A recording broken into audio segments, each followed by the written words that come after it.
اصعب 5 لغات الناس ممكن تتعلمهم على مستوى العالم. سهله. هو اصعب 5 لغات بس هي سهله. وريني.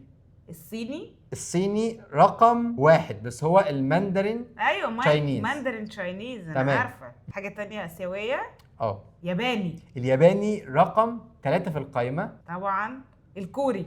الكوري رقم 4 في القائمة. ايه ده؟ فاضلك رقم 5 ورقم 2 والاتنين صعب تجيبيهم.